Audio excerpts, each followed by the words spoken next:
So hello and welcome. Happy Friday. Today is Friday, September the 5th of 2025. This is Backyard Beekeeping Questions and Answers, episode number 322. I'm Frederick Dunn, and this is The Way to Bee. So I'm glad that you're here. Guess what we're going to talk about? You don't really have to guess. Just look down in the video description. You'll see all the topics listed in order, and you'll also find some useful links and stuff down there. You may be wondering about my shirt. Look at this. It says The Way to Bee Academy, a sweatshirt with stuff written on it. You can get it. Where do you get that stuff? A shirt like this, because it's going to get colder and you're going to want one. People hate it when I sell things. So go down to the video description, click on the link, buy my stuff. All right, so what else is going on? I'll bet you want to know how to submit a topic for today's questions and answers or for next Friday. Go to thewaytobee.org and click on the page marked Contact, and you can put your information in there. It's very easy. And I know what you're asking. You're wondering why I'm not talking about the weather yet. Let's do that. 73 degrees Fahrenheit outside right now. That sounds really good, doesn't it? Until you realize the wind is blowing like crazy. That's 23 degrees Celsius, 7.4 mile per hour constant wind. That doesn't seem like a lot. But if you want to look into your beehives, it actually is a lot because we also have wind gusts. And in kilometers per hour, that's 12. 59% relative humidity, which is really fantastic. That means no bearding. Lots of bee activity, lots of foraging going on. The UV index is a 3, so you're pretty safe. Probably get out there without sunscreen today, no matter how fair complected you happen to be. It's going to rain off and on, and cold weather is coming. Coming where, though? Northeastern part of the United States, northwestern part of the state of Pennsylvania. That's where I am. You can go to airnow.gov here in the United States and find out what the air quality is where you live. Here, we're in the yellow zone. That means no marathons for you today. And if you're the kind of person that's sensitive to particulates in the air, this is not your day to be outside, even though it seems nice and it's windy and everything else. It's not a good day for stress. Pollen loads, medium to high. Good news for the bees. Ragweed, by the way, is up there really high. You want to see a plant that your bees go after that they can't get any nectar from. They're just getting the pollen, which is a protein for the production of bee brood. So they're getting that, pollen, medium to high. That's good stuff. What's growing on outside? Goldenrod still tops the chart. You can hear it. The bees are all over it.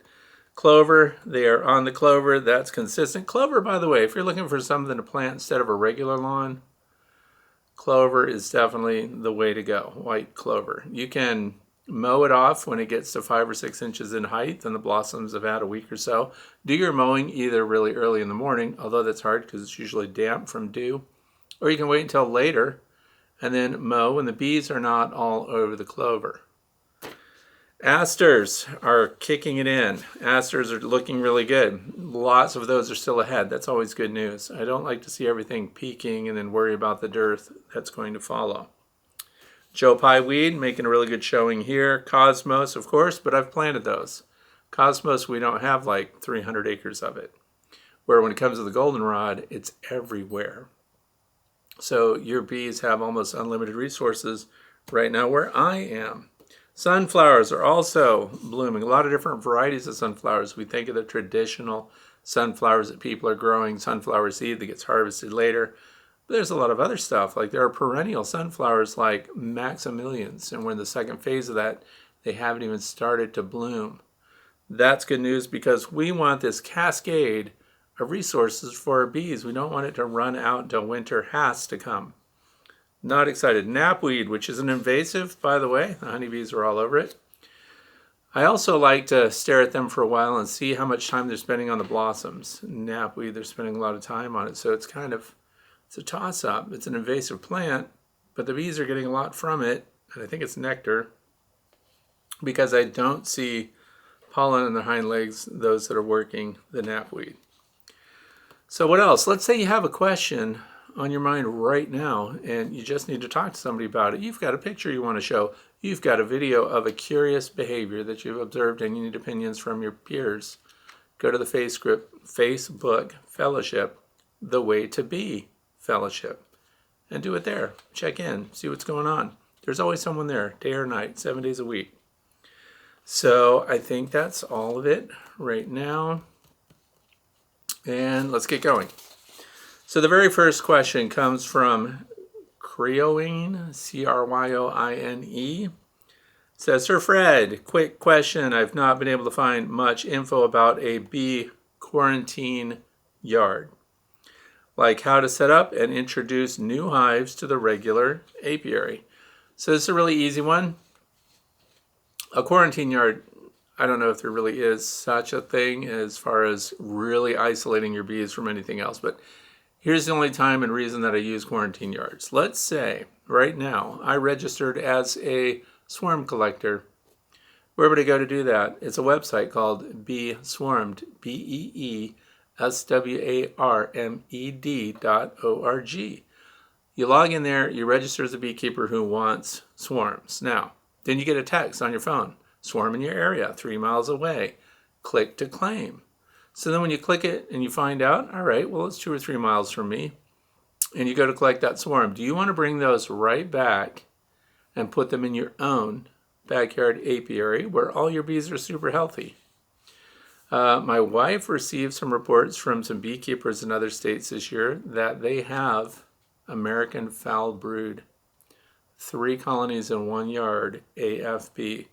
That's a death sentence for those hives, and I don't know what's going to happen with the yard. So this is actually a really good question to be asking. Don't bring those bees directly to your yard. So I use friends and family. We have a son and daughter-in-law that live, 15 minutes north of us. They don't have bees, but they do have a big yard, so I park my bees in their yard. How long would I do that?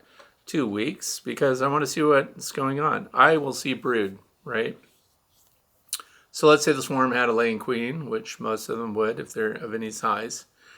And then when you put them in there, within a couple of weeks, we should see capped brood. If there's a brood disease, you're going to be aware of it. You're also going to notice if the brood pattern is spotty, if the queen seems unhealthy, if the bees themselves seem in any way unhealthy. By the way, I just want to reiterate this. I know I've said it many times over, so I'm just going to refresh it. When you get a swarm and you hive them, you have a perfect opportunity to get 96% or better efficacy in knocking out Varroa destructor mites with a single organic treatment. If you can do oxalic acid vaporization on a colony that you've just hived, don't do it right away. We don't want them to abscond or feel like things are troublesome in the box that you've just put them in. So wait until the 8th day. Why do I say that? Because that gives you a day or two before they're actually capped. Once they're capped, oxalic acid vaporization isn't going to get to the Varroa destructor mites that are going to try to reproduce with the brood in your new colony in your quarantine yard. So a quarantine yard really is just a way of saying get your bees away from your apiary. If you can find anything out about who you think the swarm came from, that's always a good idea. Where did the swarm come from? Do you have beekeepers near where you live if this swarm is in your yard? Because that's happened to me, and the beekeeper that the swarm came from, I know him. He lives like 3 doors down. They called me from many miles away to come and get it instead of just talking to their neighbor who's been keeping bees for more than 30 years. So I thanked him at the next bee breakfast for the swarm that I collected because they were very healthy, good bees. So if you know the history, you could probably have some level of confidence, bring them home, put them in your apiary. But if you at all have concerns or questions, we don't want to spread or help spread American foul brood, European foul brood, any brood disorders. So you know what's going on in your own yard. Cycle back your own bees. So that was question number 1. Question number 2 comes from, by the way, I had to truncate the name of this person because the YouTube channel name, I think the name's a little bit inappropriate, but it starts with sweetest. So anyway, it's interesting how queens kill other queens instead of working together. So this comment was on a video with the top bar hive inspection. When we did the top bar hive inspection, and if you haven't seen it, please go and watch it after you've watched 100% of this video. Or listened. I should probably interject here that it's also a podcast podcast. So go to Podbean or just do a Google search, The Way to Bee podcast. Listen rather than stare at your phone or waste a lot of data. Do the audio alone. So anyway, in the top bar hive inspection, I was late. The bees had swarmed. And in the what's left behind in the swarming, now, by the way, the top bar hive inspection went really well. They did not stick any of their beeswax on any of the side walls. They didn't do any of the bad things that so many people told me that they would do.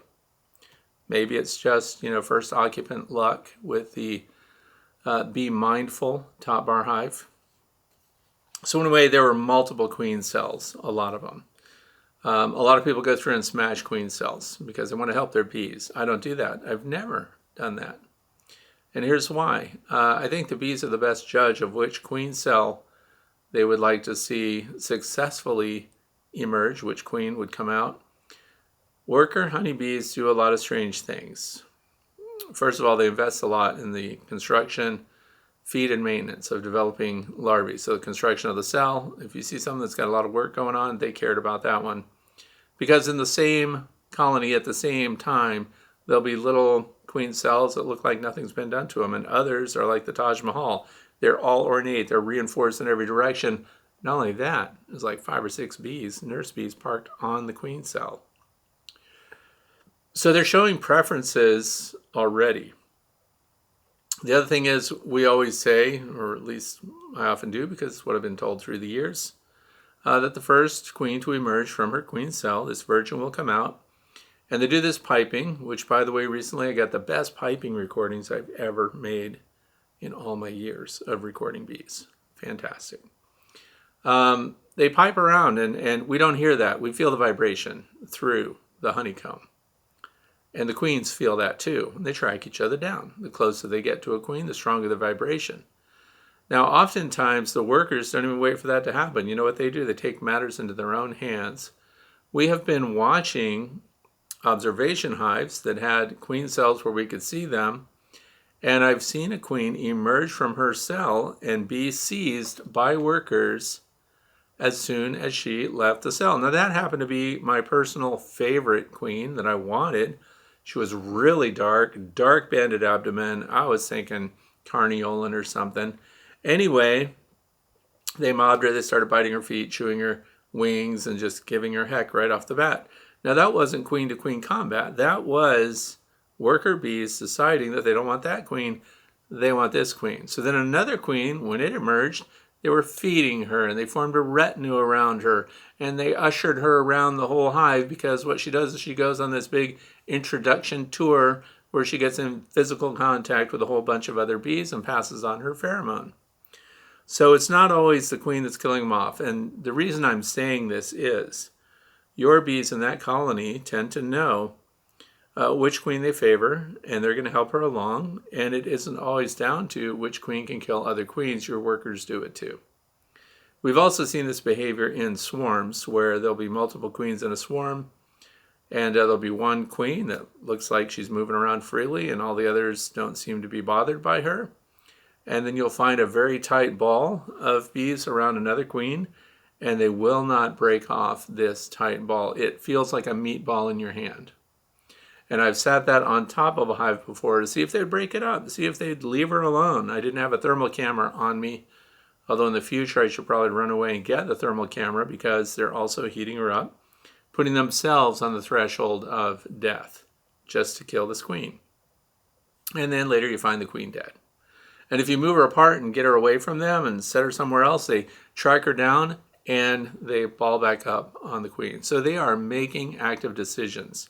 This isn't just the queens, is what I'm saying.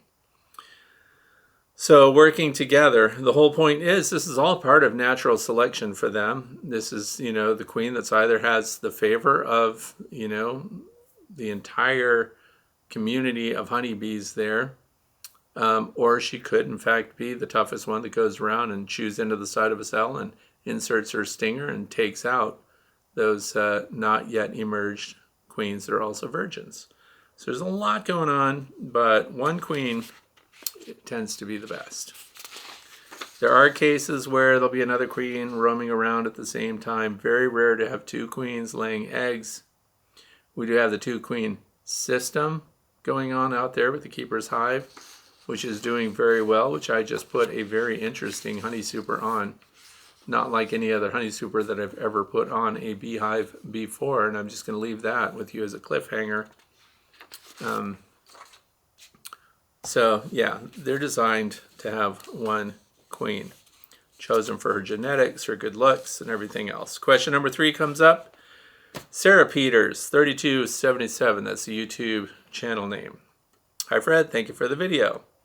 This is another one where I caught a queen on the ground when I did a swarm collection, and I shook them off a branch into a bucket, and a little tiny clump of them missed the bucket, was on the ground, and then while I was looking around I could see the queen in the cluster on the ground. So what a great opportunity. I collected that queen by herself, left the other bees in the bucket and around the bucket, and I ran the queen over and I stuck her inside the hive I was going to put them in, and I put a queen includer on the front of the hive so she couldn't get out, and then I took the bucket of bees over and I introduced them then to that queen. But what I did is I just leaned the bucket in and I waited to see how far their pheromones would travel, how long it would take them to figure out where the queen is, and then would they all go in there. So with the queen includer over that entrance, it also gives me a chance to stop any other queens that might be in the same swarm. How'd it go? I want you to watch the video. I don't want to tell you. So anyway, I love watching how the bees follow each other into the hive. Do you leave the feeder on all winter? So this question, do I leave the feeder on all winter, or do I feed them all winter? Those are 2 different questions. So my hive configurations remain the same summer and winter. So the hive feeders, whether it's a Bee Smart Designs insulated inner cover that is actually a feeder shim bottom, that stays on summer, winter, all year round, no configuration change. If it's the Apame hive top feeder, which we have another question leading to that today, it also stays on all year round. It just doesn't have any feed in it, particularly when you've got honey supers on. So yes, it stays on. No configuration changes. No reason to alter the insulation either. Trust me, it works. Question number 4 comes from Frederick from Thornhill, Tennessee. Could you go over the best way to feed, see here it comes, fondant in the Apame feeder top on a 10-frame wooden hive? Do you put Hive Alive package in the top center? Can I make my own? Pour it into the top plastic when cool enough? And if so, would you wrap it in the plastic wrap and make a small hole? Okay, so here it is. First, I'm going to show you what we're talking about, because I just bought a bunch of these. And I mean bought them. These are not given to me, so I don't have to be beholding to anyone in particular. This is currently my favorite feeder because this sits on top of your 10-frame box. They also make them for 8 frames, and they also make them for nukes. They sit on your woodenware. They fit just right. They have these little pegs on the bottom that help you line it up so they don't slide off. Here's why I like it. From Frederick here from Thornhill. These inserts, right? So we're talking about fondant. If I took, I don't know if you guys remember last year, but Hive Alive fondant at this time of year, so many people tried to order it and they ran out of stock because there was a run on the stuff. So some people who are handy in the kitchen, you can make your own fondant. And I was talking to the guy that represents Apame at all the conferences. I always see someone there from Apame, Korhan, and I get to talk to him about what they're doing. I don't like this design. See these little finger holds right here? See how they stick up like that? They didn't used to be that way. These are the brand new ones that I just paid for that just came in the mail, and they've got these little indentations. You know why I don't like them? That's valuable real estate inside this thing, because that's where you can be putting pollen patties, winter patties, fondant, anything that you mix up. You can make your own sugar bricks if you like to do that. Put it right in these because you get extras of these, right? Buy extras. They don't come without you paying for them, of course. And you mix it up and keep it just like this. Let that sit. And then you've got them on hot standby. Then you've got one in your hive for the winter time, and then you just pull out the empty or the 3/4 empty or whatever it happens to be. Bring your other one out and just stick it right in, and see there's holes in it.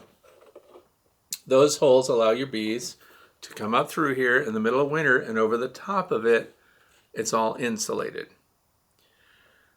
Now the cool thing about this is, one of many cool things about it is, when spring comes, when the weather gets warm and you still got some fondant in there, and the risk of more cold weather coming, now look what we have. We've got liquid feeders already here, and you can fill those up while you still have a solid in there. There are no other feeders that are like this right now.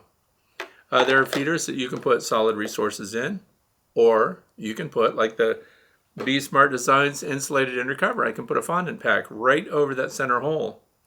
But then if I want to put liquid on, I have to pull the fondant pack off, and it'll have a bunch of bees in it and everything else, and I'll put a rapid round over that or something so I can have liquid.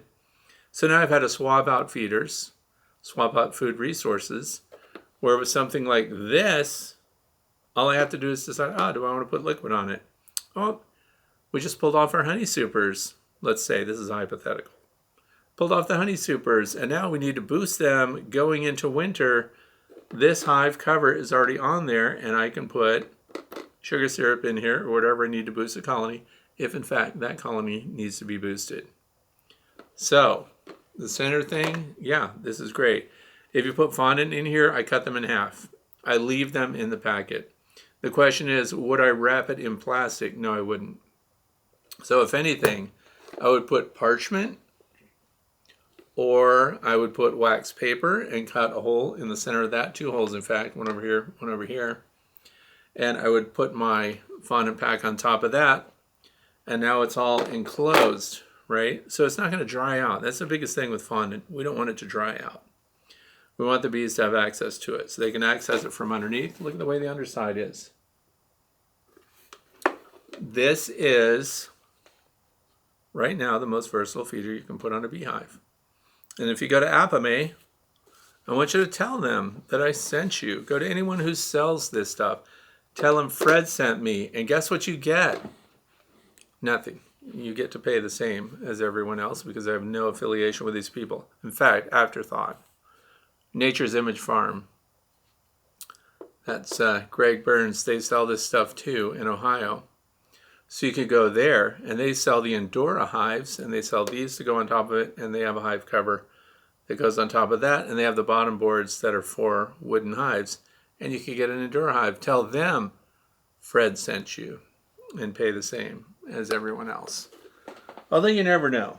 You know what? You could ask for the Frederick Dunn discount, and you might actually shame someone into just giving you one. I would get nothing out of it except for the fun of knowing that I sent you there and they actually had to give you some compensation. One place out of the blue gave people free shipping. That's no small thing these days, by the way. So that's it. Without, wax paper or parchment, I would not wrap it in plastic because I don't want the bees to have to chew through a plastic container. If you get the fondant packs, might as well talk about that. This is what those look like. You cut a hole right in the middle. You don't uncover the whole thing. But now look at the shape of this. And look at the shape of this. You could, in theory, fold this over. You're going to compromise the package. But you can squash the whole thing in here. So being that this is enclosed, and that you also can put plastic, or you can put a parchment paper or a wax paper underneath of it, cut the hole here, and then you could jam it all into that little container. And they eat it all. This is good stuff. Hive Alive Fondant. Now this is one place where if you go to their website, if you buy it through other places, I can't get you a discount, but I can get you a Fred 10 on this if you go to the Hive Alive website. But if you buy it from another website, ask them though. Say, I want that Fred Dunn discount you guys offer. And then when they say we don't have a discount, you could say, could you guys tell me what place sells it where I could get that discount? And then it would be like, well, now that we think of it, I guess we could give you $2 off or something. And then win-win. You're sitting there with fat stacks. Next question, number 5, comes from Trish Westberger, 6982. That's the YouTube channel name. It says, "Hi Fred, you mentioned you leave the bottom round lids on." Oh, we're talking about flow frames. It said you leave the flow lids off the flow frames for your hives to clean out after you harvest at the end of the season. How do the bees have access to the area of the open lids? So, we're going to talk about that too. For those of you who have flow hives or just flow frames in some kind of modified hive, because I know some people are using long Langstroth style hives that they have modified to accommodate flow frames. Horizontal Bees, by the way, is one of the companies that does that. So anyway, when you have this thing all closed up, this is accessible to your bees, both sides. The end panels are not accessible to your bees.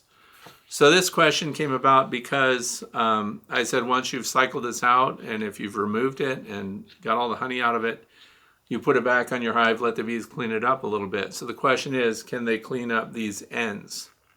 So there's a plug at the bottom, right there, and a channel, and there's a plug at the top. Now we need to cycle them. So when they're in the closed position, this little bar at the top is down, which means that during the cleanup period, you could have the back cover off and bees can actually travel in here and clean that for you. Now they can't access that from inside, but they could do it from outside. They could also clean these. You could also just put them on a rack at your robbing station and let them clean it up there once you're done with all honey supers on your hives. And then you cycle this back into the up position, which is the open or flow position on these. Now it's big enough up here at the top for the bees to go in and clean this long channel too. So the other part of that is, and I haven't done it yet, the older ones. I had another question that I did not include in today's Q&A, and it was about cleaning these up. You can soak those in a deep thing of hot water. You can run that up to 150 to 155 degrees. I checked in with Cedar Anderson, the inventor of the flow hive, Cedar and Stuart Anderson, and I asked, what's the high temperature? In other words, at what point would those be damaged by hot water if we were trying to clean them out? And 160 is the cutoff. That's Fahrenheit, so I don't know what that is in Celsius. But so you could avoid even having your bees clean it up. You could just dip them in really hot water.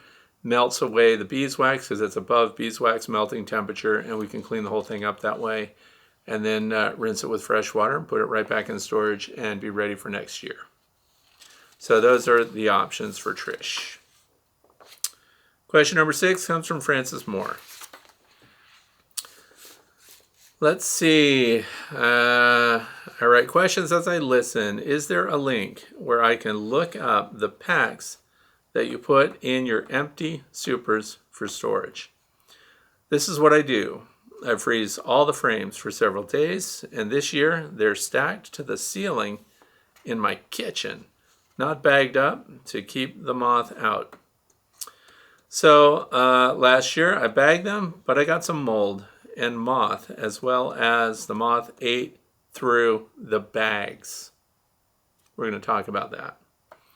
So I do not know if some eggs did not die or did not freeze long enough, but I did lose some frames. And the year before that, my house got infested with moths. That was really bad. I'm a caregiver, so I do not live at my house at this time, so I do not know. I walked in one day and did not smell good and looked at the walls, and I saw adult large moths, so I refroze them. I got bug lamps and proceeded to kill everything I could find, pulling out every frame and smashing bugs as I went. We are not talking just a few boxes. I have 35 in my kitchen right now. So if you could, give me a link. That would be great. I have them across stacked. Okay. So here's the thing. I want to talk about this because it's something a lot of beekeepers, backyard beekeepers, small scale, you actually have a big advantage here over commercial people. That being, so this question, the crux of that is, what are the desiccant packs? These are the large ones. These are Wise Dries. I use them and feature them in another YouTube video, but that's what we'll talk about. They're rechargeable. These are the 500 gram, I want to say 650 grams. And so the thing is, you have a lot of ways to deal with wax moths. First, I want to talk about the wax moth. Because what Francis described can happen. Oh man, I was going to bring something down here that was really cool. Just forgot. So here's the thing. Wax moths can eat plastic. That's right. No joke. So the polystyrene, the rigid caps that are put on some of my nucleus hives, I had wax worms up in the insulated cap of the hive, and they ate tunnels into that Pink Panther rigid 2-inch thick foam board that you get from building centers. And so I have a bunch of them. They tunneled right into it. Great visual example of how wax moth larvae can eat plastic. So when you've got plastic bags, if it's just a plastic bag, but and the rest of it inside is still suitable for them to live, and you just bagged up a bunch of eggs, they can eat through the plastic bags. This is one of the things that entomologists discovered, which was really interesting. They had their wax moth larvae collected and in bags sitting on a counter. And then someone went back to get their wax moth larvae, and they looked, and the bag was empty, and it had holes in it. So they thought, wow, they chewed holes in the bag. No, it was better than that. They just chew holes. They ate the plastic. They ate it, digested it, metabolized it, and turned it into something that was actually now biodegradable. This stuff is super interesting. Now I'm going to answer this question. It's wise dry, so now I'm going to move on to tell you more about the wax moth because I want you to understand things. So they have the ability to eat plastic, polystyrene. They can chew right into it, digest it, and they actually are being looked at as a potential method for disposing of plastic material. My stepfather, when I was growing up, was a doctor of biochemistry. And he did a whole bunch of enzyme research, and he was at the St. Louis University School of Medicine. I used to go to that lab all the time and just sponge in as much information as I could. They were training enzymes to eat plastic back in the 70s. Now, that sounds like a good idea, doesn't it? Because if you get these enzymes, they start feeding on plastic, and they can break it down into something now that's biodegradable that just becomes good for the earth and usable to plants and everything else, part of the ecosystem. That sounds like a perfect world. But what if a plastic consuming, munching, dissolving enzyme gets on a plastic that you don't want it to eat? Think of the things that it could destroy.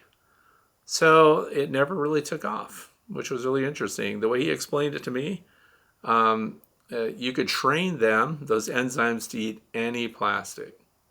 Any plastic. That's fascinating stuff. Okay, so back to the waxworms.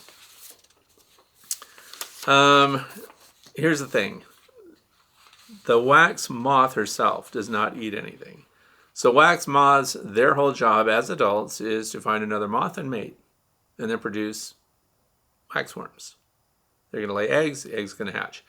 Now, I've also mentioned this before to other people, that if your hives are not well fitted, that wax moth does not even have to get into the hive. All she has to do is deposit her eggs in these little cracks between your hive bodies, and now they can get in there. This is why you bag your stored gear, or you put it in hive butler totes, and you bag the hive butler tote, because we don't want these things getting in. Now, you do need good conditions for those eggs to hatch. So it's not enough that she just lays the eggs. Here's the other thing. I mean, if a chicken drops a chicken egg and it hits a certain temperature, we have 21 days from egg to adult. Isn't it interesting? It's the same amount of time that you have if a queen bee lays a worker egg, and it's from egg to adult also. 21 days. Coincidence? I don't know. So anyway, once she lays the egg, if it's really cold outside, it could take that egg over 30 days to even hatch, right? So here we are near the end of the year in the northeastern part of the United States. We have a huge advantage up here when it comes to controlling pests like this. Now down south where it doesn't get cold enough, it might be an issue, but here's what I want you to know. If you take your frames and you need to put them in a freezer, because we hear people say, I had it in there for weeks, I had it in there for a month. Freezer space is valuable space. So I'm going to give you an alternative, which involves Wise Dry or any other desiccant pack. Okay. Because it can take the place of a freezer. All we need it to be is cold enough for them to die. So in other words, if you get your temps down to 20 degrees Fahrenheit, which is minus 6.7 Celsius, you only have to do that for 4.5 hours. They're done. You don't have to leave them any longer. So now you can free up that space, but don't bring them back out into an environment where another wax moth can access them. That's why we have to bag them. The wax moth herself cannot chew any plastic.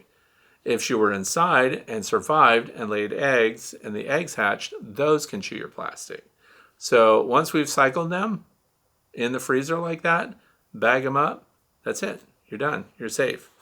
If you can get it down to 10 degrees Fahrenheit or minus 12.2 Celsius, you only have to hold that for 3 hours. If you can get it to 5 degrees Fahrenheit or minus 15 degrees Celsius, you only have to hold them for 2 hours. Now here, where I live, once winter sets in, your stored gear goes through a freeze cycle anyway. So, and then all through winter, there aren't going to be any wax moths scooting around ready to go. So that's the thing. They're pretty much safe. The other part of this is we don't want mold. We don't want mildew to develop on our frames inside these containers. That's where Wise Dry comes in. Now let's say you couldn't put them in a fridge. Here's all you have to do. When I have my dehydrating space for honey, it drops down to about 26% relative humidity while I'm drying honey, which takes it down about a percentage every 24 hours, right? It's a small space, fans are blowing, stuff like that. But if you put desiccant packs after your frames have been extracted, you let your bees clean them up because I like you to cycle that back. And now we put cleaned up frames because frames that have been cleaned up and put in storage can still have condensation form on them. And therefore condensation is moisture. Moisture potentially is mold because there's also sugar there that mold can feed on, right? So we got problems unless you bag them up. And if you can get them down from 32 to 33% relative humidity, not only will mold not form on those frames at that humidity level, thanks to your Wise Dry packs. Commercial scale, you can't even begin to do it. You'd be talking about a building. So the other thing is at 32 and 33% relative humidity, the eggs can't hatch. They're too dried out. They can't survive in that low moisture environment. So you've basically satisfied what would have been necessary in a freeze cycle, putting them through. So if you can't do that, but you can get a bunch of Wise Dry packs or those buckets, I forget what they're even called, but anything that will get that humidity level down. Humidity sensors are very inexpensive. You can get those at pet shops and everything else. And just see how low you can get it. Do a test first. And that's long-term storage for you. Nothing's going to eat because the larvae isn't going to hatch. If there are young larvae in there and you get that humidity down to those levels, it's going to dry out and die in there. So you're going to kill them. So that's it. Low humidity increases their development time and it leads to high mortality. 32 to 33% relative humidity, dead wax worms. But then they can't recycle any of your plastic, so you decide. Question number 7 comes from B. Marshall, 5253. Probably talking smack to each other. Come over here and I'll shank you. So anyway, we're talking about the bees again. And my above average recordings of multiple queens piping and beeping, quacking to each other. Since she begins on vibration rather than hearing, I'm guessing the piping levels travel through frames. So the worker bees react at all to the piping. So here's the thing. Vibrations in a hive, get reactions from the bees. One of the things that's fun to do, because I am recording these audioscapes, I guess you would call it, because it's like surround sound. And I've done a lot of research on contact microphones and things like that, if you want to get clued in on kind of how we're getting these sounds. A contact microphone means that it's picking up on sound from an actual membrane that's in physical contact with the source of the noise. So if you want to start researching that stuff, you can find them. So then what happens is while we're recording this audio, while I'm sitting there recording the audio, doing this, drinking coffee or whatever, probably hot chocolate soon if the weather goes bad. But while I'm sitting there, we're also watching because we're creating video and audio at the same time. So when we hear the quacking, even though it's really pronounced, it's really loud, I can sit here and hear it. So I know, and I'm looking at the readout from the various microphones that are in there, and I'm just making sure that they're not clipping, which means they go to the maximum amplitude, which would mean then I'd have to dial those in, and then I have to make a note that it spiked and clipped at that point, which means we lost quality. So while we're watching, I look to see what the bee behavior is. And the bees do react to piping queens. Not all the bees in the hive react. It's the bees that are on. Remember I said that some of the queen cells that the bees are favoring will have nurse bees all over them. I used to think that that meant that that's the one that's about to come out. That's the one that's about to emerge from her cell, and I'm going to get it. And then over here, this ignored cell, doesn't the top pop open and doesn't a queen come out of it? So anyway, when she vibrates inside, because we hear the sound, they're only feeling vibration because bees cannot hear the sounds. So when they feel the vibrations, not only do they freeze for a moment, I've even seen them grab it and vibrate back. It's kind of like the queen is knocking from the inside and they're responding from the outside.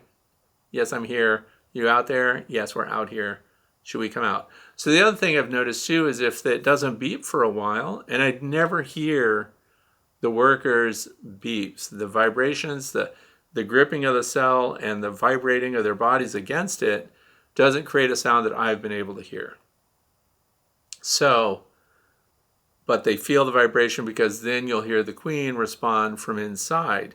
It's almost like they're checking to make sure that the queen is still viable and alive in there because they do these vibrations and the frequency of that behavior increases as you near the emergence of that queen. Another interesting part is if they want another queen to emerge, but they don't want this one to emerge, they will continue to work on the outside of the cell while the queen is in there trying to uncap it. They'll be going along and recapping and even using their bodies to hold it shut. That's interesting and weird. So how are they deciding what to do and when to do it? But do they react to the vibration? Yes, they do, because it's an acknowledgement and a way of announcing that you're still alive, that you're still viable, and then the workers also vibrate. And I call them the cheerleader bees, but I don't really understand what they're doing because I'm not as deep as some of the behavioral scientists that are out there. But yeah, they react. The rest of the colony, business as usual. They don't even care. They don't. It's not like they all pause and then go back to work after the beeping. They just don't. So, interesting stuff. Knowledge for the sake of knowledge. Question number 8 comes from Ross Wagner. I'm using the all-new Apamea feeders this fall. Oh yeah, so we're talking about, see, everybody's talking about these feeders. Not everybody, but you know, a lot of people. Apamea to feed this fall. Winter insulation wise, I use metal tape over the vent holes. So let's show that.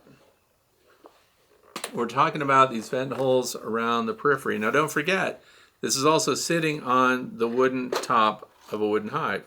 So we do not see all, these are not all open vents, right? And through some of the Apamea feeders, there are vents in this area. This particular one, the hive top, the big one like this, does not have vents in these other ones. I'm glad to see that those went away. Didn't like them in the first place. So they propolize these little slats here. So Ross Wagner does tape on them. Let's see, over the vent holes, then puts double bubble over the top of the feeder and then a hive lid. I have all BeeSmart insulated inner covers and top covers. So the BeeSmart, just so you know what we're talking about, just happen to have one here. This is the BeeSmart insulated inner cover. And then I put a medium box around this. Then I use expansion foam around the edges. You might notice that I made my own wooden block here with my own plug, because you know what happens? There's a black plastic plug that goes in here And that black plastic plug that closes this up requires me to get in here with my hive tool to pry it out. So I just made my own wooden blocks, stick it on there. Now I don't have that problem at all. This is where my fondant sits, right? So anyway, with double bubble, put the cover on, which really makes a good tight fit, and the double bubble underneath it. If I attach the double bubble to the underside of the Apame feeder with holes for feeding entrances, would the bees chew it up? So I'm glad that question's being asked. So what would happen here is Apame feeder, double bubble covering the whole bottom except for cutting a hole here and a hole here so they could access your fondant in winter, or maybe even having a hole up here and a hole up here just at one end, because at both ends they're still accessing the same reservoir here. So if your hive is slightly tipped, the access is going to be to the low one so that they can get all the syrup that you have in there. But I personally would not put double bubble under this as insulation. Here's my thinking. I lay double bubble over the top, and I use B-Max, which is a polystyrene cover. I also have the Apame covers, but those things are expensive. So if you're putting this on a wooden hive, I also you can put a regular telescoping lid on it. You can put B-Max on it, and you can put the Bee Smart Designs white plastic cover, but you'll notice that when it comes down, it stops right about here. It doesn't cover the full depth of it. So, just to help you out, I am creating double bubble caps, and I did quite a bit of reading about the aluminum tape that kind of utility workers are using, and they seal the stuff up. So I make a cap with the double bubble, 2 layers, tape the corners to square them off and make sure they drop below this joint, which is right at the top of your hive box. So I want it to go below that by at least 3/4 of an inch. This does not look good in your beehive. It looks pretty janky, as the teenagers would say, but I don't care because it's functional. And by putting 2 layers on it, I don't care if they even have time to propolize this. Now, rather than having insulation underneath, I have the insulation over the top, which does what? It also passively warms some of the syrup you have, which by the way should go away once we get into these freezing nights. And it should also help them access and be in a warm space when they go after the fondant or sugar brick or whatever you put in there. So, insulation over the top, who cares what it looks like? We go about function. Now, could you leave that on when summertime came? Of course you could, but your supervisor is going to show up and he's going to point out how that doesn't look too good and all this other stuff. So I also have B-Max covers coming that I ordered through Better Bee. I don't have B-Max beehives, but I like their high R factor, super stout polystyrene outer covers. And so I'll have 2 layers of double bubble under that. Form the corners with the aluminum tape, by the way. And I did some reading on that aluminum tape, and I'm testing it this year, so I can't give you a practical description of how well it holds up in the weather. But I'm told from people that do utility work with those that even exposed to the weather, the adhesive works fine. I also wanted to know, does the adhesive work on wood? Does it work on all these other things? And that's yet to be seen. I don't trust these people. I want you to question everything, learn about it through practical testing, destructive testing if necessary. So that was question number 8. Moving on to question number 9, comes from John Menicall.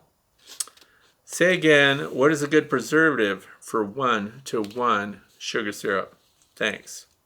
Okay, sugar syrup by itself, 1-to-1 sugar syrup. This is part of the fluff that I'm going to talk about at the end of today too. But just right now, we don't want our sugar syrup to spoil. The black mold that forms in there, I used to ask this question and get no answers. What's so detrimental about the black mold? Like if it forms at the edges, what's wrong with that? They would just tell me it's bad for the bees. What exactly? Anyway, don't be difficult. We'll just make sure there's no mold. So you can keep mold out of your sugar syrup. The most basic thing is bleach. Now, I did my own bleach tests, right? So a teaspoon of bleach per gallon will keep mold out of your sugar syrup. For how long? I don't know. A because I didn't put it in my long-term test. So I can add Honeybee Healthy to sugar syrup and at 1 teaspoon per quart and get 6 months out of it. And then I can, talking with the people at Hive Alive, we can put the Hive Alive syrup in and mix that 2 teaspoons per gallon, and that will go a year. But on the practical side of things, are you storing any sugar syrup that long? I keep it in squirt bottles because I use sugar syrup in squirt bottles sometimes to control the bees on a super hot day rather than smoke. Although recently I've been using the Apisalis smokeless system, which has been working really good to the point where I wonder why I've left that thing on the shelf for so long. But anyway, spraying sugar syrup and leaving it in bottles. So I've got Honeybee Healthy, Beekeeper's Choice, Pro Health, all at the recommended dosages in sugar syrup bottles, 1-to-1 sugar syrup, all hanging on a rack, waiting to see the mold develop. And none of them have it yet. So then there's another tier of testing your sugar syrups. We're about to get into the end of the year. And so whatever, if you've got any of those, they all work. For, on a practical level, are you going to need it to go more than 6 months? Probably not. Some people, like me, just like the idea that, well, this is the best, so I'm going to use that. This will go longer than all of them. So there's another thing. If you're trying to attract bees to a robbing station, what's the number one additive you can put in the sugar syrup to get them out there right away? You can put Honeybee Healthy out there. So if you put Honeybee Healthy in sugar syrup, something about the lemongrass, the overwhelming smell of it and stuff like that, bees zip right in there, you got yourself a robbing frenzy. You can barely fill a hive top feeder with it without drawing in bees that just want to die in your sugar syrup right away. So the interesting part is that with the Hive Alive added syrup, I don't get that reaction. So the robbing frenzy doesn't kick off with Hive Alive. The colonies use it. For example, hive number 44, that is doing really well against all odds, is being fed 1-to-1 sugar syrup with Hive Alive at 2 teaspoons per gallon. And they are booming. They're doing fantastic. Whatever, modern dictionary terms I can assign to make you think that they're way above average, because they are. Okay, so because that's the other thing, we're improving their microbiome with that stuff. The other stuff hasn't yet proven any of that. So if we're looking at the cost of things, so if you're penny pinching and deciding, if you just go with Honeybee Healthy, you're going to reduce that. If you're even cheaper than that, bleach. And it has to be bleach that has nothing in it, not laundry bleach, disinfectant bleach, nothing added. It has to be bleach. That stuff works too. And the bees will use the bleach if they're given all these other options. All the ones that I just named, Honeybee Healthy, Pro Choice, Beekeeper's Choice, if you put all that stuff out, the bleach is what they will use last when it's in sugar syrup. But if it's water, just water with no sugar syrup, and the water bees are out there, they like the chlorinated water, which is interesting to me. And now, this time of year, they're after the salted or mineralized water more than others. And with all the honey, the nectar flow that's going on right now, they have a huge rush on water. And in the rain, this was interesting to me because we were having heavy rain yesterday. The bees were flying through the rain to go to the hose bib on the house to drink water from the dripping hose bib. Now that water doesn't go through any filtration, so it's coming from a well that has high iron content. So for whatever reason, you could hear them at that little hose bib waiting for the drips to come out. So I actually cracked it a little bit at just the right opening so that it would create more drips for them because they were covering it in the rain. So they have very specific water and liquid, desires, needs, whatever is going on there. And I know I said a bunch of stuff that has nothing to do with mold. But that's it. It all pretty much works the same. Sugar syrup by itself, you can have mold in it at the end of a week. It depends on how warm it is and everything else. The lighter sugar syrups, the 1-to-1, mold quicker, than 2 to 1. So the higher the sugar content, the less risk for mold. That's the end of question 9. On to question number 10, which comes from Michael Moore, the documentary filmmaker. All right, I know it's winter while you're feeding them dry sugar, but is there any added benefit to feeding them dry sugar versus liquid if it was hotter, I mean? So is there any benefit to feeding them dry sugar versus liquid? No. And this was from a video that I made a long time ago, which showed the bees were actually discarding the dry sugar out of the hive. They didn't want it, didn't need it, weren't going to use it. So when you put sugar syrup on, they either use it or they don't. They make use of it much faster. It's 10 to 1 fondant to dry sugar. And I'm sure even more efficient when you're providing them with sugar syrup. So the advantage in the wintertime, though, dry sugar has an advantage over syrup because we don't put syrup out at all in the wintertime. Because when it falls below freezing, you're done with sugar syrup. But those aren't just the two things that you can offer. We have dry sugar, we have sugar bricks, which dry sugar turns into just from the moisture that collects in it. And often people will say, well, it has a terrific desiccant capability. Dry sugar will dry out your hive and turn the dry sugar into a sugar brick. Yeah, 1% of its weight. 1%. So it's really not a good desiccant. It does, become kind of a sugar brick, a sugar candy on its own through the condensation that forms, but it's not really going to dry out your hive. So don't fall for that. There's no science. Okay. Now the fondant, though, that we showed, if you can make your own fondant, if you can get Hive Alive fondant has the dose that also reduces nosema in your bees.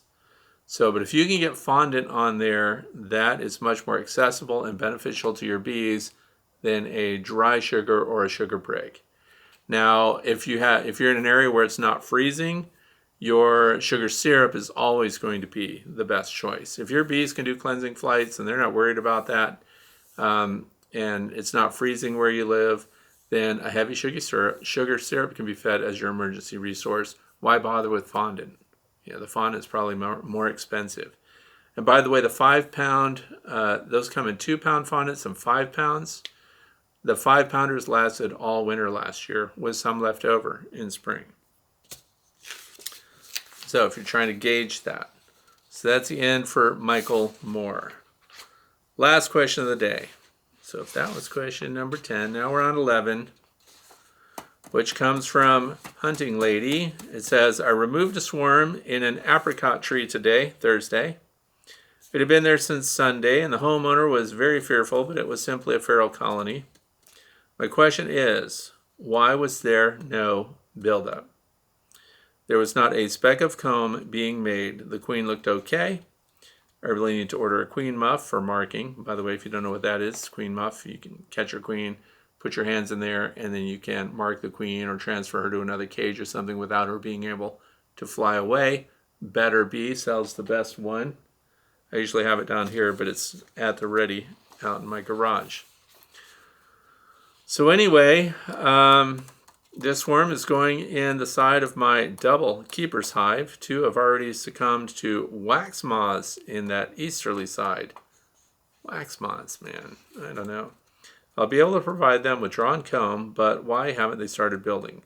Could they be a secondary cast-off from a large colony, and this was a virgin queen?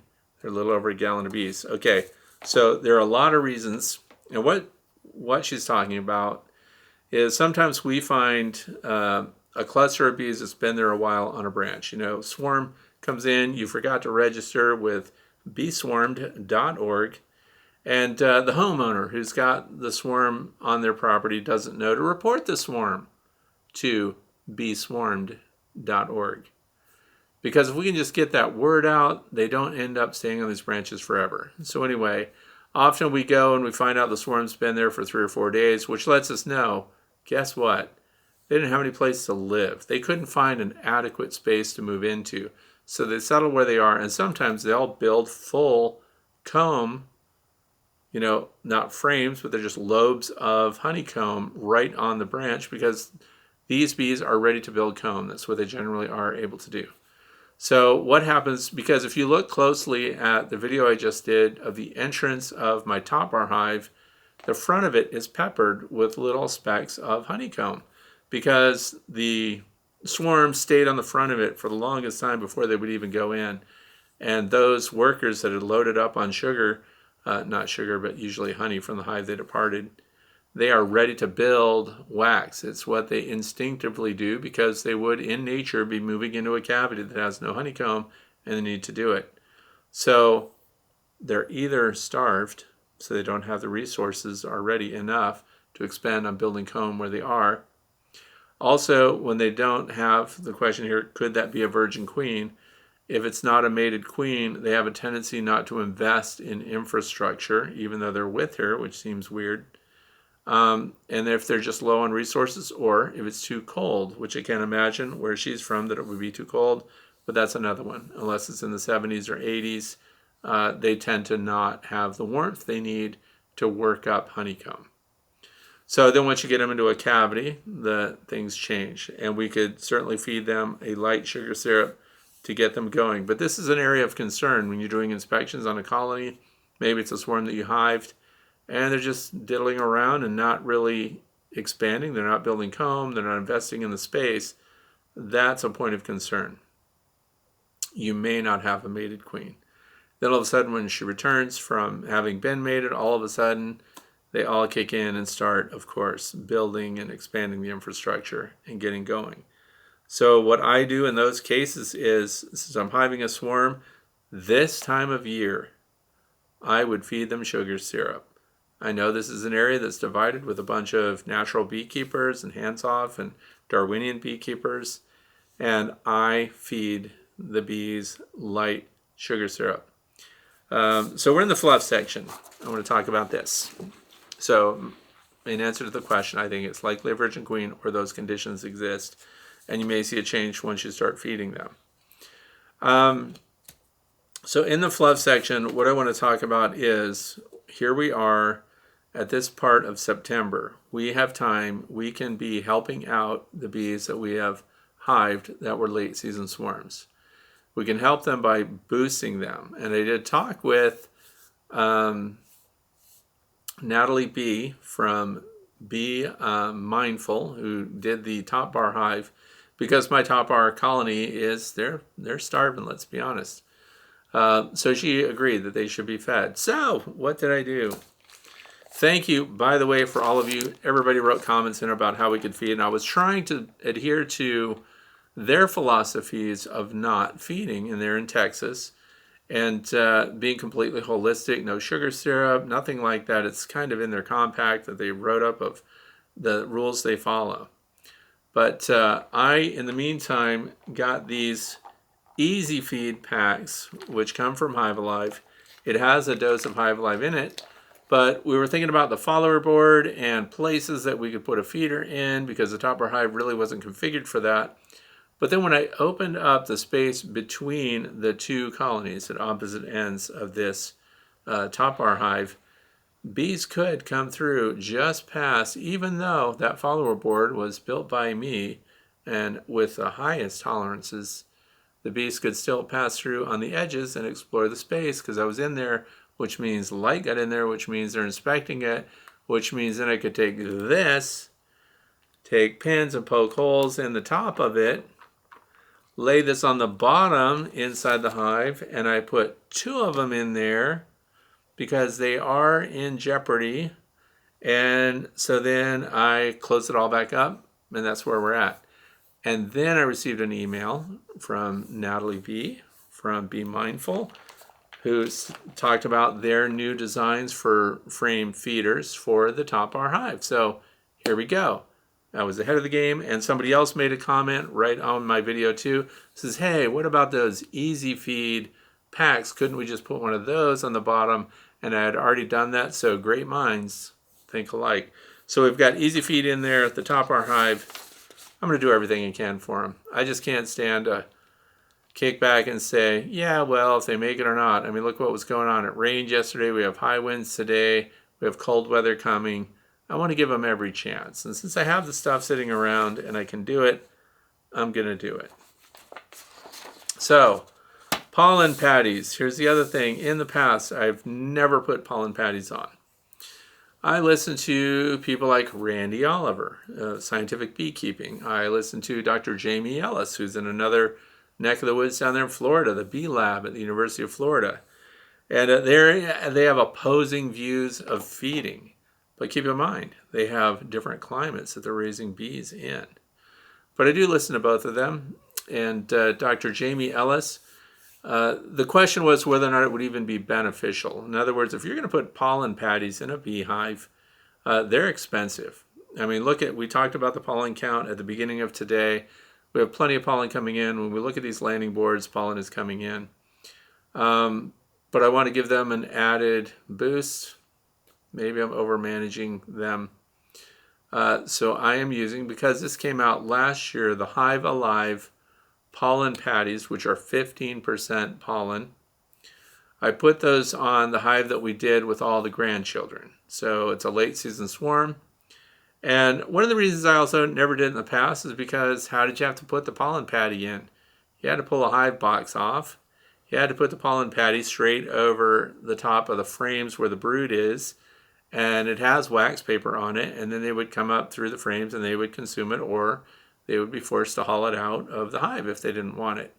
So maybe it's laziness. I just didn't want to smash it in there. I didn't want to have to put a shim in there if there was no room, because you also have to cut away all the comb that's bracing between the two frames to put your pollen patties in. But what have we been talking about today? We've been talking about the Apamea hive top feeder and that center pack. So what I did was I took the Hive Alive pollen patties, 2 at a time, put them right on that hive, and do you know it's completely gone? That, with the grandchildren, we put that out there, we put them in a box that had like no resources in it. So they really have to do all this work themselves. So sugar syrup, pollen patties, and the pollen The problem is I don't have 20 colonies, and I did 10 with and 10 without. I'm only doing it to colonies that we're establishing now. So the ones that have been hived in the last 2 weeks. Because we're late in the year, and these are hives that we would not be investing in otherwise. I can tell you that those colonies are incredibly healthy. I can't say that they wouldn't be without it. But they're going to endure the upcoming cold snap and the rain that we're going to get.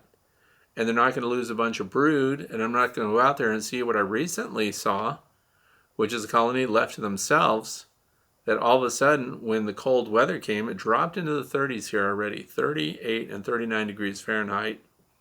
I couldn't wait to get out and look at landing boards the following morning. And when I did, I found one landing board strewn with drones, dead and dying drones. So of course I made a video about it. And the yellow jacket wasps were there just cleaning them up, getting them out of there. And so it was very interesting, but you know what? I could have saved all those drone lives by putting pollen patties on that hive, since they do have the Apamea new style hive top feeder. I had nothing in the central feeder on that hive. I could have put pollen patties in there, because when those proteins are absent, that's when your bees start freaking out. Because, well, freaking out is a human response, but the bees start economizing, let's call it that. And so what they do when they don't have a lot of resources, they don't build comb, because that's a surplus thing to do. They start backing off on what bees are going to be fed inside the hive. So the drones are first. They start starving the drones. Then the drones have to go and look for a place to live. But it's the middle of the night. I don't know if you realize how frequently a drone honeybee eats. Because this is the other part. When you sit and think about, well, that was just one overnight. Why would there be 50 dead drones on a landing board in one overnight? Well, if they're not feeding them every 15 minutes, adult drones are harassing nurse bees to be fed every 10 to 15 minutes. And so they're kind of keeping their fuel up. So if they ever need to fly out and go to a drone congregation area, they don't have a lot of time there. So they have to fly there as fast as they can, loiter for 5 or 10 minutes max, fly back to another hive. They go to any hive they can get to and they beg for resources. And if that drone goes an hour without any resources, without any food, they can become so lethargic they can no longer fly. Think about it.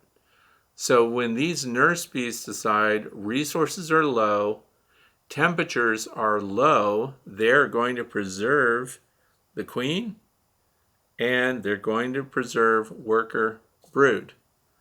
These drones don't get fed. And then you'll start to see the drones just cluster together in a corner, and then the bees eventually start dragging them out, and by the morning, they're dead. So that was interesting. Not all the hives had that. So the colony that we established for the grandkids, we fed them. We were giving them every nutritional benefit. 1-to-1 sugar syrup, pollen patties. They're strong as if nothing bad had happened. So we can intervene. Now I understand the Darwinian thinking. We could raise Spartans and see which ones survive, and those that don't, we just let them die off or struggle along and see if they can pick themselves up and carry on. Light sugar syrup. Here's the other thing. Because I was so excited about the Apamate feeders, I went to their website and I wanted to leave feedback. So I went to the hive top feeders and I wrote my feedback in there about what I thought about the design. There were people that left feedback there that had pictures of their feeders and they said kills bees like crazy. In other words, they were very unhappy. I noticed that people had dead bees in the open reservoir area that your bees don't even have access to, which was interesting to me. So I looked at that and I gave that some thought because I don't have any dead bees in any of the Apamate feeders. Aha, what's the difference? I think I am feeding them a light sugar syrup, which is 1-to-1, even less in some cases. Now, I don't know if you've been around to see the open surface area of heavy sugar syrup. So when you mix up 2-to-1, which I'm just going to tell you right now, I'm never making again. I just don't. It's not even worth it. Not worth the effort to make it. So I'm using 1-to-1. It's a light sugar syrup. If you've seen bees fall into it, 1-to-1, they buzz around, they can climb out of it. Watch 2-to-1. So you fill one of those reservoirs with 2-to-1. I guarantee I could do this experiment tomorrow. I could take one of these hive top feeders because they are divided into two sides. And when we look inside of these things, we can see the reservoir, but we also get to see where your bees are coming down and feeding on the syrup. I'll just give you a close-up of that. So the bees come down in here, and in the pictures that I saw, this little trough on the inside of this cover was full of dead bees. If I fed this one with 1-to-1 and this one with 2-to-1, this would be the side with the dead bees in it. Because once they get into that 2-to-1, they can't get out. They get it on their bodies, they're sunk, they're done. And regardless of how many social media videos you've seen of bees saving bees because they love each other, it's not true. They'll push each other right into the soup and they'll just drink their own syrup and go off on their happy way and not even try to save the bee that's struggling, that just needs one of the 6 hands that they have to reach out and save them. So, the light sugar syrup, no dead bees. We talked about this years ago with the rapid rounds and everything else, the heavy sugar syrups, and the bees were getting stuck and dying in the rapid rounds, and we put the sock over the center, which gave them a better footing, which meant when they all rushed the sugar syrup, they couldn't shove each other into it. Same thing though, heavy sugar syrups, more drowned bees. Light sugar syrup, 1-to-1 or less, sometimes 1.5 water to 1 sugar. They're still getting the carbohydrate boost that they need, and they're consuming that rather than storing it. Not to say that it's safe to do that when you have honey supers on, please don't. But they metabolize it quicker. They get it, and there are no dead bees in there. None. None of them. So that's what I came up with on my own as to why I was looking at what I'm thinking of here. So the other thing is, this coming week, this is it. This is your time. You know, they're going to be making the fat-bodied winter bees in the Northeast, and they need to be healthy, and we need to get the varroa mites out of there. If you're treatment-free, then you're just doing everything you can. Screen bottom boards, pulling your drone brood out, whatever you need to do. If you're open to organic treatments, this is your time. Number one, if you've got it, Formic Pro. I don't use the 2-pad system. I would use one and then the second dose after that. And then someone may remark that, but that's only 20 days of coverage. And it doesn't treat then the mites that are underneath the cappings. Well, in that 20 to 21 day cycle, all of your Varroa destructor mites are eventually phoretic or dispersal phase mites, which means you're going to get most of them. Number two is oxalic acid vaporization. If you're doing that remember, if you've hived a colony recently and they're set up in a new hive, your chance to knock out your Varroa mites, one shot, one hit, they're done. So, but now if you're treating with oxalic acid vaporization because it's cheaper and you're not going to use the Formic Pro, then you have to hit them about every 5 days. The treatment cycle is 5 cycles, 5 times. 5-day cycles, 5 treatments. So every 5 days. So now we've got 25 days of coverage. I think that's overkill. I've never had to do that. But you need to have a way of checking your mites. So having trays that pull out, having bottom boards that pull out, that you can clean before you start your treatment cycles. See what the mite drops are. You should see the initial heavy mite drop within 72 hours of your first treatment. And then with each subsequent treatment, you should see fewer and fewer mites falling. Hopefully you don't have any infestations, right? I've never had an infestation, but I've had friends who have had profound infestations. I would have nuked those hives. I would have, double Formic Pro, given them the 2-pack hit, opened everything, vented everything, gone with what's called the real shock treatment that they offer. So because we have cooler temperatures, we don't have to worry about these high temps creating a high volatility situation with your formic acid. And then the last one is Viroxan. Everyone's putting them in. Everyone, well, people that have had them, it's kind of the buzz. Everyone wants to know how Viroxan's working out. And so they put 4 strips in a full deep and 2 strips on the second one, and so that's your max dose for the colony. And then they can leave them in there for an extended period. That's an extended release oxalic acid vaporization.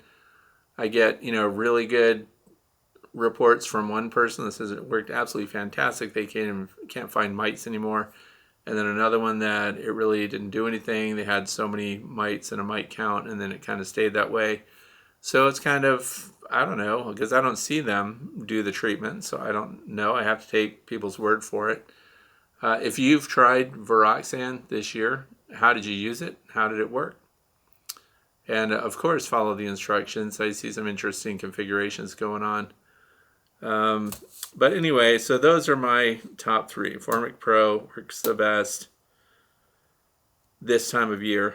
And then, of course, oxalic acid vaporization. If you spend the money, you've got the portable tool, then get out there because that's easy.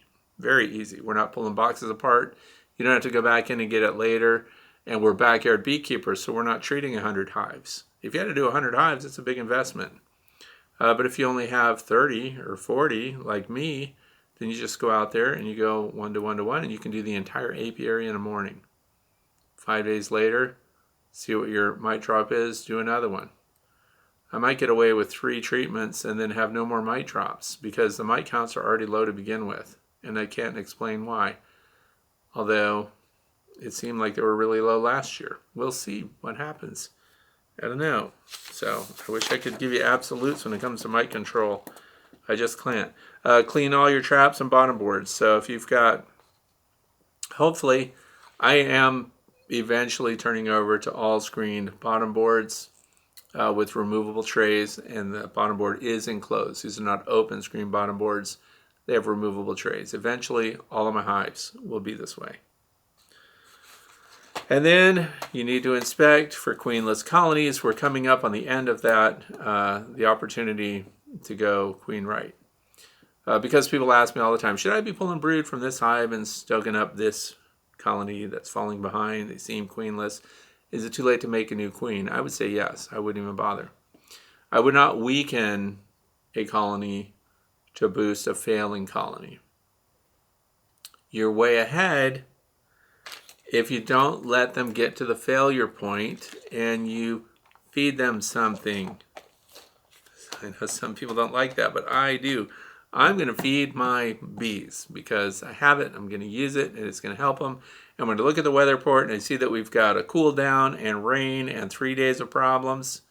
In the middle of a major nectar flow, I am going to feed my small, struggling colonies that have just been established. I don't want them to die. So, that's it for today. I want to thank you for watching. I hope you have a fantastic weekend ahead. I hope everything is going great with your bees. And if you have questions, please write them down in the comment section of this video. If you have questions about conditions in your hive, then please go to the Way to Bee Fellowship, which is on Facebook. And that's pretty much it. Have a great weekend. Thanks for watching.